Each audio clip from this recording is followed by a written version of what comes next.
तो पहला दोस्तों प्रश्न है यहाँ पर हमारा, केदारनाथ वन्यजीव अभ्यारण्य, केदारनाथ वन्यजीव अभ्यारण्य को किस जंतु के संरक्षण हेतु स्थापित किया गया? तो अभ्यारण्य दोस्तों यहाँ पर वर्तनी पहली बात गलत लिखी हुई है ये हिंदी दोस्तों, क्योंकि हिंदी के भी 20 क्वेश्चन आने हैं तो वर्तनी भी दोस्तों आ सकती है। तो अभ्यारण्य पहली बात, अभ्यारण्य इस तरह से लिखा जाएगा, पूरा होगा। तो ये दोस्तों आपको बताना है कि किस जंतु के संरक्षण हेतु स्थापित किया गया। दोस्तों ये हो जाएगा हिमालयी कस्तूरी मृग। ऑप्शन नंबर ए दोस्तों इसका बिल्कुल सही उत्तर है, रुद्रप्रयाग में है केदारनाथ वन्यजीव अभ्यारण्य। अगला दोस्तों प्रश्न है, उत्तराखंड का राजकीय वृक्ष, उत्तराखंड का जैसे राज्य खेल पूछ लेता है कभी कभी, उत्तराखंड का राजकीय वृक्ष दोस्तों इसका सही उत्तर हो जाएगा, यह है बुरांस, रोडोडेंड्रॉन अर्बोरियम दोस्तों इसका वैज्ञानिक नाम है। ब्रह्म कमल दोस्तों ये पुष्प हो जाएगा। तो इसका दोस्तों सही उत्तर है यहाँ पर हमारा बुरांस। अगला दोस्तों प्रश्न है, उत्तराखंड में मैती आंदोलन के जनक कौन है? दोस्तों अच्छा प्रश्न है और कई बार पूछा जा चुका है। तो कल्याण सिंह रावत को दोस्तों जाना जाता है उत्तराखंड में मैती आंदोलन के जनक के रूप में। बिल्कुल दोस्तों मौजवानी याद रखेगा, प्रश्न दोस्तों एग्जाम में देखने को मिल सकता है। 1995 में दोस्तों चला था मैती आंदोलन, तब से दोस्तों लगातार चल रहा है। तो इसका सही उत्तर हो जाएगा, शुरुआत हुई थी 1995 में, तो कल्याण सिंह रावत इसका सही उत्तर है। अगला दोस्तों प्रश्न है, उत्तराखंड के किस स्थान पर भारतीय मौसम विज्ञान विभाग ने एक डॉपलर वेदर रडार को स्थापित किया? दोस्तों ये कहां पर स्थापित किया गया? दोस्तों मुक्तेश्वर नैनीताल में है दोस्तों, इसका सही उत्तर हो जाएगा, ऑप्शन नंबर सी इसका सही उत्तर है। अगला दोस्तों प्रश्न है, इसके अलावा दोस्तों सुरकंडा में भी स्थापित किया जा चुका है, मुक्तेश्वर में भी दोस्तों ये लगा है। अगला दोस्तों प्रश्न है, 1929 में महात्मा गांधी ने किस स्थान पर अनासक्ति योग के अनुवाद का कार्य पूर्ण किया? दोस्तों अच्छा प्रश्न है और पहले भी कई बार पूछा जा चुका है। तो इसका दोस्तों सही उत्तर हो जाएगा कौसानी बागेश्वर। तो ऑप्शन नंबर ए दोस्तों इसका सही उत्तर है, महात्मा गांधी ने 1929 में अनासक्ति योग के अनुवाद का कार्य पूर्ण किया दोस्तों कौसानी बागेश्वर। अगला दोस्तों प्रश्न है, भारतीय संघ में विलय के समय, अब विलय दोस्तों कब हुआ था? तो 1 अगस्त 1949 को। तो टिहरी राज्य का राजा कौन था? दोस्तों उस समय राजा कौन थे? तो ये नरेंद्र शाह इसका सही उत्तर हो जाएगा, ऑप्शन नंबर दोस्तों मानवेंद्र शाह दोस्तों इसका सही उत्तर है, मैंने ध्यान नहीं दिया दोस्तों, ऑप्शन नंबर डी इसका सही उत्तर है, क्योंकि दोस्तों मानवेंद्र शाह, नरेंद्र शाह उससे पहले थे, 1946 तक दोस्तों रहे नरेंद्र शाह, तो उसके बाद मानवेंद्र शाह दोस्तों इसका सही उत्तर हो जाएगा Manvendra Shah. Option number D इसका बिल्कुल सटीक उत्तर है। और तिलाड़ी आंदोलन के समय टिहरी नरेश कौन थे दोस्तों? तब दोस्तों हो जाएगा आपका नरेंद्र शाह। और श्रीदेव सुमन दोस्तों जब शहीद हुए थे तब भी दोस्तों कौन थे? नरेंद्र शाह ही दोस्तों उस समय भी थे। अगला प्रश्न है, टिहरी रियासत के प्रथम नरेश, दोस्तों टिहरी का पूछा है ना कि पंवार वंश का, टिहरी का दोस्तों पहला नरेश दोस्तों यहां पर पूछा गया है, तो ये हो जाएगा Maharaja Sudarshan Shah. Option number A दोस्तों इसका सही उत्तर है। अगला प्रश्न है, कालू मेहरा संबंधित है, कालू मेहरा दोस्तों संबंधित है कुली बेकार आंदोलन, चिपको आंदोलन, 1857 के विद्रोह से, डोला पालकी आंदोलन से। तो डोला पालकी आंदोलन दोस्तों एक बड़ा नाम हमको देखने को मिलता है जयानंद भारती जी का, चिपको आंदोलन गौरा देवी, इसके अलावा सुंदरलाल बहुगुणा और भी लोग जुड़े हुए हैं। कुली बेकार आंदोलन दोस्तों बद्रीदत्त पांडे का नाम हमको देखने को मिलता है। कालू मेहरा संबंध दोस्तों ये हो जाएगा 1857 के विद्रोह से। 1857 की क्रांति के दौरान दोस्तों कालू मेहरा ने क्रांतिवीर नामक एक गुप्त संगठन दोस्तों बनाया था। और एक प्रश्न दोस्तों ये भी है कि जो कई बार पूछा जा चुका है कि 1857 की क्रांति के समय कुमाऊं कमिश्नर कौन थे? तो ये भी दोस्तों यूकेपीएससी कई बार पूछ चुका है, तो हेनरी रैमजे इसका सही उत्तर होगा। अगला दोस्तों प्रश्न है, निम्नलिखित मध्यकालीन ग्रंथों में से उत्तराखंड के इतिहास का स्रोत नहीं है। अब देखिए दोस्तों 4 यहाँ पर ऑप्शन है, इनमें से आपको बताना है कि कौन सा जो है उत्तराखंड का स्रोत नहीं है, किससे हमको उत्तराखंड की जानकारी नहीं मिलती है। दोस्तों इसका सही उत्तर हो जाएगा बाबरनामा। तो बाबर की दोस्तों आत्मकथा है बाबरनामा, इसमें दोस्तों नहीं मिलती है। बाकी शाहजहां नामा में मिलता है, जहांगीर नामा में मिलता ही है, तारीख है बदायूनी, इसमें भी दोस्तों उत्तराखंड के बारे में हमको जानकारी मिलती है। दोस्तों इसका सही उत्तर हो जाएगा बाबरनामा में नहीं मिलती है। अगला प्रश्न है, उत्तराखंड के कितने जनपद अंतर्राष्ट्रीय सीमा से जुड़े हुए हैं? उत्तराखंड के कितने जनपद अंतर्राष्ट्रीय सीमा से? तो 3 जनपद दोस्तों देखिए, उत्तरकाशी, चमोली, पिथौरागढ़, 3 जनपद तो ये आ गए। फिर उसके बाद दोस्तों चंपावत, चंपावत के बाद उधम सिंह नगर, तो ये 5 जनपद दोस्तों हमारे हो जाते हैं। तो ऑप्शन नंबर यहाँ पर सी हो जाएगा सटीक उत्तर। अगला दोस्तों प्रश्न है, भारत की 2011 की जनगणना अनुसार उत्तराखंड राज्य के किन जनपदों में 2011 के दौरान नकारात्मक जनसंख्या वृद्धि दर्ज की गई? दोस्तों ये यहां पर आपको बताना है दोस्तों, ये हो जाएगा पौड़ी, गढ़वाल तथा अल्मोड़ा में। ऑप्शन नंबर डी दोस्तों इसका सही उत्तर है, पौड़ी, गढ़वाल तथा अल्मोड़ा में। तो सबसे पहले दोस्तों आएगा पौड़ी का नाम, फिर आएगा अल्मोड़ा का। अगला दोस्तों प्रश्न है गोविंद राष्ट्रीय पार्क में सम्मिलित है। अब दोस्तों देखिए गोविंद नेशनल पार्क जो है दोस्तों वह है उत्तरकाशी में। अब उत्तरकाशी में दोस्तों यमुना भी बहती है, टोंस भी बहती है और भागीरथी भी, क्योंकि गंगा दोस्तों वहीं से निकलती है तो गंगोत्री से, तो भागीरथी तो उसका नाम शुरुआत में ही है, तो ये भी है। तो भिलंगना दोस्तों फिलहाल हम एक ऑप्शन हटा देते हैं। चलो अब 3 ऑप्शन देखिए दोस्तों, अगर आपने सही से नहीं पढ़ा है ना तो एग्जाम में प्रश्न गलत हो सकता है। तो गोविंद राष्ट्रीय पार्क दोस्तों जो उत्तरकाशी में है ना, ये टोंस नदी का उद्गम क्षेत्र यहाँ पर है। तो इसका सही उत्तर हो जाएगा दोस्तों ऑप्शन नंबर डी। ऐसे ही प्रश्न दोस्तों पूछे जाते हैं यूकेपीएससी के एग्जाम में। अगला दोस्तों प्रश्न है यहाँ पर हमारा एक और अच्छा प्रश्न है, निम्नलिखित में से कौन सा स्थान सिटकुल से संबंधित नहीं है। सिटकुल, तो सिटकुल दोस्तों इसका मुख्यालय तो देहरादून में है। सिटकुल दोस्तों कौन सा जो स्थान है वो सिटकुल से संबंधित नहीं है पूछा गया है। सितारगंज बिल्कुल है दोस्तों, सेलाकुई में भी है, हरिद्वार में भी है बीएचईएल के पास, रुड़की में दोस्तों नहीं है। तो इसका सही उत्तर होगा दोस्तों रुड़की, ऑप्शन नंबर ए। अगला दोस्तों प्रश्न है उत्तराखंड राज्य निम्न में से किस तिथि को अस्तित्व में आया। दोस्तों बिल्कुल आसान है, डेट दोस्तों दी गई है।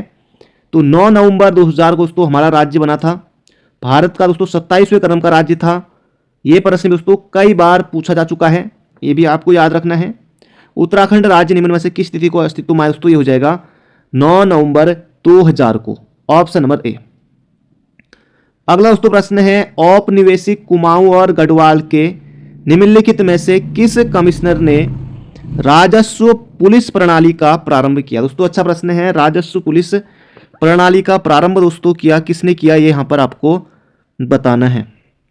तो दोस्तों इसका यहां पर से उत्तर हो जाएगा जॉर्ज विलियम ट्रेल ने दोस्तों 1819 में दोस्तों पटवारी के पदों का सृजन किया था।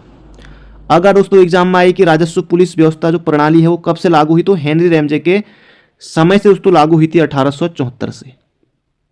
अगला प्रश्न है निम्नलिखित में से उत्तराखंड का वह कौन सा मुख्यमंत्री था जिसने विधानसभा में गैरसैंण को ग्रीष्मकालीन राजधानी बनाने की घोषणा की।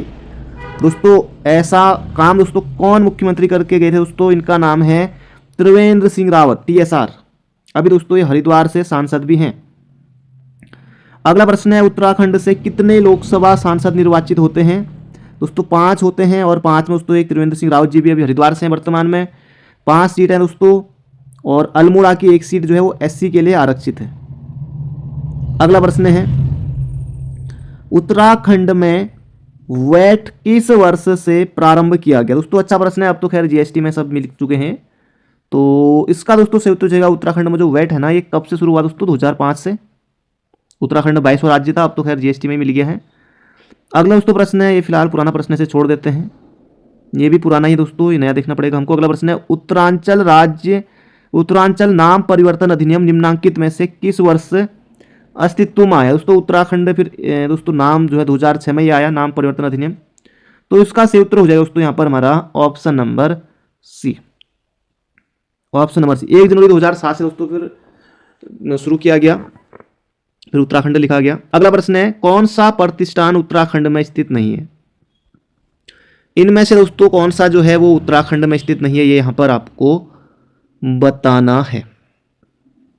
ओएनजीसी दोस्तों देहरादून में है, बीएचईएल हरिद्वार में है, सीबीआरआई दोस्तों रुड़की में है, एचएएल दोस्तों हॉल यहां पर नहीं है। अगला दोस्तों प्रश्न है यहाँ पर हमारा विश्व ओजोन दिवस मनाया जाता है। दोस्तों आप सभी को पता है कि ओजोन दिवस कब मनाया जाता है, तो दोस्तों 16 सितंबर को मनाया जाता है। ऑप्शन नंबर सी हो जाएगा इसका बिल्कुल सटीक उत्तर। तो बढ़ते हैं अगले प्रश्न की तरफ। अगला प्रश्न दोस्तों 2022 का करंट अफेयर का अगला प्रश्न है। ये दोस्तों आपको सुमेलित करना है, डांस दिया हुआ है, राज्य दिया हुआ है, तो ये दोस्तों यहां पर आपको बताना है। तो कथक दोस्तों कहां का है, कथक हो जाएगा यूपी का। 2 का 1 किस में है, तो केवल ऑप्शन नंबर सी में है। भरतनाट्यम दोस्तों कहां का है, तमिलनाडु का है। कुचिपुड़ी आंध्र प्रदेश, मोहिनीअट्टम केरल। दोस्तों ऑप्शन आपको याद नहीं रखना है, इसे आप याद रखेंगे। भरतनाट्यम दोस्तों कहां का है, तमिलनाडु का है। कथक यूपी का है, कुचिपुड़ी आंध्र प्रदेश, मोहिनीअट्टम केरल। आगे दोस्तों पढ़ते हैं, एक मेला यहां पर पूछा गया है, गंगा सागर मेला। दोस्तों ये कहां लगता है, तो ये पश्चिम बंगाल में लगता है, गंगा सागर मेला। अगला दोस्तों यहां पर हमारा प्रश्न है, निम्नलिखित में से कौन सा राजवंश महिला शासक रुद्रमा देवी से संबंधित है। दोस्तों अच्छा प्रश्न है यहाँ पर हमारा, तो इसका सही उत्तर दोस्तों काकतीय वंश से संबंधित है, याद रखिएगा। अगला प्रश्न दोस्तों, एक पुस्तक है यहाँ पर लीलावती का लेखक भास्कर द्वितीय। दोस्तों लीलावती जो पुस्तक है इसके लेखक कौन है, तो भास्कर द्वितीय हैं। ये दोस्तों क्या थे, ये यहाँ पर आपको बताना। दोस्तों ये गणितज्ञ थे, गणितज्ञ। अगला दोस्तों प्रश्न है, वह धार्मिक पुस्तक जिसमें कृषि कर्म की 8 विभिन्न अवस्थाओं का वर्णन मिलता है। तो दोस्तों इसका यहां पर से उत्तर हो जाएगा मिलिंदपनो। अगला दोस्तों यहां पर हमारा प्रश्न है, शक क्षत्रप काल में सोने तथा चांदी के सिक्कों का अनुपात दोस्तों यहां पर आपको बताना है। तो इसका दोस्तों यहां पर से उत्तर हो जाएगा 1 और 35 का अनुपात था, याद रखिएगा। अगला दोस्तों प्रश्न है, गधैया था। देखिए दोस्तों कितना छोटा प्रश्न यहां पर बना दिया। गधैया था, क्या था दोस्तों, सिक्का था, व्यापार करता, भूमि करता या फिर सैन्य अधिकारी था। दोस्तों इसका सही उत्तर हो जाएगा, गधैया एक प्रकार का सिक्का था। अगला दोस्तों प्रश्न है, उदय चिरल दोस्तों किस राजवंश से संबंधित था। दोस्तों ये यहां पर आपको बताना है, तो इसका सही उत्तर हो जाएगा चेर वंश से। अगला प्रश्न है, निम्नलिखित में से किस राष्ट्रकूट शासक ने एलोरा के कैलाश मंदिर का निर्माण कराया था। तो एलोरा के कैलाश मंदिर का निर्माण दोस्तों किसने कराया था, तो कृष्ण प्रथम ने कराया था। ऑप्शन नंबर डी दोस्तों इसका बिल्कुल सटीक उत्तर हो जाएगा। अगला दोस्तों प्रश्न है, मौर्य काल में प्रणयम क्या था। दोस्तों ये यहां पर आपको बताना है, तो मौर्य काल में दोस्तों प्रणयम क्या था। दोस्तों ये आपातकालीन कर हुआ करता था। तो ऑप्शन नंबर दोस्तों ए हो जाएगा इसका सटीक उत्तर। अगला प्रश्न है, ऋग्वेद के सर्वाधिक मंत्र किस देवता को समर्पित हैं। दोस्तों ये यहां पर आपको बताना है, तो इसका सही उत्तर दोस्तों हो जाएगा इंद्र। अगला प्रश्न है, निम्नलिखित में से किस राष्ट्रकूट शासक ने प्रतिहार शासक नागभट्ट द्वितीय को हराया था। दोस्तों ये हो जाएगा गोविंद तृतीय। गोविंद तृतीय दोस्तों इसका सही उत्तर है ऑप्शन नंबर सी। अगला दोस्तों प्रश्न है, 1000 दिनारी के नाम से जाना जाता था। दोस्तों 1000 दिनार में इसको खरीदा गया था, तो इसलिए 1000 दिनारी। तो ये दोस्तों मालिक कफूर को जाना जाता था 1000 दिनारी के नाम से, मलिक कफूर को। दोस्तों ऑप्शन नंबर बी हो जाएगा इसका बिल्कुल सटीक उत्तर। अगला दोस्तों प्रश्न है, इल्तुतमिश का प्रतिद्वंदी नहीं था। दोस्तों जबरदस्त प्रश्न है, 1 नंबर के लिए पूछा गया है। धांसू प्रश्नों की दोस्तों कैटेगरी में प्रश्न आएगा, टफ प्रश्नों की कैटेगरी में आएगा। जिन्होंने अच्छे से पढ़ा होगा उनके लिए आसान है। तो इसका दोस्तों सही उत्तर हो जाएगा मलिक अल्तुनिया। बाकी दोस्तों ये कौन सा नहीं था पूछा है, बाकी ये तीनों जो है प्रतिद्वंदी थे, बाकी मलिक अल्तुनिया नहीं था, ये दोस्तों था। अगला, किस स्थान पर प्रथम जैन परिषद का आयोजन हुआ। दोस्तों अच्छा प्रश्न है, किस स्थान पर प्रथम जैन परिषद का दोस्तों आयोजन हुआ, ये यहां पर आपको बताना। दोस्तों ये हो जाएगा पाटलिपुत्र में हुआ था, पटना में हुआ था। अगला प्रश्न है, किस नाटक की रचना हर्षवर्धन द्वारा की गई। हर्षचरित, देवी चंद्रगुप्तम, कादंबरी, बाणभट्ट, प्रीतिदर्शिका। तो इसका दोस्तों सही उत्तर हो जाएगा हर्षवर्धन ने दोस्तों किसकी रचना की थी, प्रीतिदर्शिका। इसका सही उत्तर है ऑप्शन नंबर डी। अगला दोस्तों प्रश्न है, कौन कैबिनेट मिशन का सदस्य नहीं था। John Simon, Pethick Lawrence, Stafford Cripps. तो दोस्तों इसका सही उत्तर हो जाएगा यहाँ पर हमारा जॉन साइमन दोस्तों नहीं था, क्योंकि ये साइमन का मिशन में था ना। तो ये हो जाएगा ऑप्शन नंबर 20 का हमारा बिल्कुल सटीक उत्तर। बाकी A B Alexander, Pethick Lawrence, sir Stafford Cripps ये भी इसमें शामिल थे। अगला दोस्तों प्रश्न है, भारत में वित्तीय विकेंद्रीकरण किसने प्रारंभ किया। दोस्तों अच्छा प्रश्न है, पूछा जा सकता है वित्तीय विकेंद्रीकरण दोस्तों भारत में किसने प्रारंभ किया, तो लॉर्ड मेयो का नाम हमको देखने को मिलता है। अगला दोस्तों प्रश्न है, गंगाराम तथा खीमादेव नामक 2 भाई किस आंदोलन के दौरान शहीद हुए थे। दोस्तों ये भारत छोड़ो आंदोलन के दौरान दोस्तों शहीद हुए थे गंगाराम तथा खीमादेव। अगला दोस्तों प्रश्न है, राजा राम मोहन राय की प्रसिद्ध कृति गिफ्ट टू मोनोथेस्ट किस भाषा में लिखी गई। दोस्तों ये फारसी भाषा में लिखी गई थी, बिल्कुल मोहजबानी याद रखेगा। राजा राम मोहन राय की पुस्तक है गिफ्ट टू मोनोथेस्ट, फारसी भाषा में लिखी गई। अगला दोस्तों प्रश्न है यहाँ पर हमारा, विजयनगर काल में दक्षिण भारत की किस नृत्य परंपरा का पहली बार विकास हुआ। मोहिनी अट्टम, यक्षगान, भरतनाट्यम, कृष्णअट्टम। दोस्तों इसका सही उत्तर हो जाएगा यक्षगान। दोस्तों यक्षगान कहाँ का है, दोस्तों ये हो जाएगा कर्नाटक का है, भरतनाट्यम तमिलनाडु का है, मोहिनी अट्टम केरल का है। दोस्तों इसका सही उत्तर हो जाएगा यक्षगान। अगला दोस्तों प्रश्न है, किसने खजाइन उल फतू नामक पुस्तक की रचना की। दोस्तों अच्छा प्रश्न है, खजाइन उल फतू नामक पुस्तक की रचना किसने की, तो अमीर खुसरो इसका सही उत्तर है। अगला दोस्तों प्रश्न है, कौन नूरजहां जुंटा का सदस्य नहीं था। अच्छा दोस्तों प्रश्न है, और इसका सही उत्तर हो जाएगा महाबत खान। बाकी खुरम था, इत्माउद्दौला था, आसफ खान था। अगला प्रश्न है, कौन सी जलधारा उत्तरी अटलांटिक महासागर में प्रवाहित नहीं होती। दोस्तों अच्छा प्रश्न है, कौन सी जलधारा है? तो वेंगुला की धारा दोस्तों नहीं होती है, बाकी गल्फ स्ट्रीम, फ्लोरिडा, नॉर्वेजियन सभी हैं। अगला दोस्तों प्रश्न है, विश्व का दूसरा सबसे बड़ा द्वीप यहां पर पूछा गया है दोस्तों, ये कौन सा है? तो न्यू गिनी है। अगला दोस्तों प्रश्न है यहाँ पर हमारा, कौन सा युग में सुमेलित नहीं है? ये दोस्तों यहाँ पर आपको बताना है। तो मिस्टर राइन घाटी में है, खमसिन मिस्र है, फोहन आल्पस पर्वत है, ये तीनों सही हैं। इसका सही उत्तर हो जाएगा ऑप्शन नंबर बी। अगला दोस्तों प्रश्न है, विश्व की दूसरी सबसे लंबी नदी यहाँ पर पूछी गई है। तो विश्व की दूसरी सबसे लंबी नदी दोस्तों जगह अमेजन। अगला दोस्तों प्रश्न है, कायांतरित चट्टान का उदाहरण नहीं है। कौन सा दोस्तों कायांतरित चट्टान का उदाहरण नहीं है? दोस्तों मार्बल है, नाइस है, क्वार्टज है, डोलोमाइट दोस्तों कायांतरित का नहीं, रूपांतरित का, ऑप्शन नंबर डी। अगला है, कौन सा पठार अरावली एवं विंध्य श्रेणियों के मध्य स्थित है? दोस्तों यहां पर आपको बताना, तो बुंदेलखंड हो जाएगा इसका सही उत्तर। अगला दोस्तों प्रश्न है, विश्व में किस देश को चीनी का कटोरा कहा जाता है? भारत में तो यूपी को कहा जाता है, विश्व में दोस्तों कहा जाता है क्यूबा को, क्योंकि यहाँ गन्ना ज्यादा होता है। तो ऑप्शन नंबर दोस्तों बी हो जाएगा इसका बिल्कुल सटीक उत्तर। अगला दोस्तों प्रश्न है, कौन सी नदी सतलज की सहायक नदी नहीं है? अच्छा दोस्तों प्रश्न है, सतलज की सहायक नदी कौन सी नहीं है? दोस्तों यहां पर आपको बताना है, बाष्पा है, ब्यास है, स्पीति है, रावी दोस्तों सतलज की सहायक नदी नहीं है। ऑप्शन नंबर सी दोस्तों इसका बिल्कुल सटीक उत्तर है। अगला दोस्तों प्रश्न है, कथन दोस्तों दिया गया है, किसने कहा वनस्पति जलवायु का सही मापदंड है? दोस्तों अच्छा प्रश्न है, छपने वाला प्रश्न दोस्तों, कोपेन ने कहा था वनस्पति जलवायु का सही मापदंड है। अगला दोस्तों प्रश्न है, कौन सी परत सममंडल में सम्मिलित नहीं है? दोस्तों अच्छा प्रश्न है, कौन सी परत सममंडल में सम्मिलित नहीं है? दोस्तों आयन मंडल नहीं है, बाकी मध्य मंडल इसमें आता है, क्षोभ मंडल, समताप मंडल दोस्तों ये सभी इसमें आते हैं, आयन मंडल दोस्तों ज्यादा ऊपर हो गया।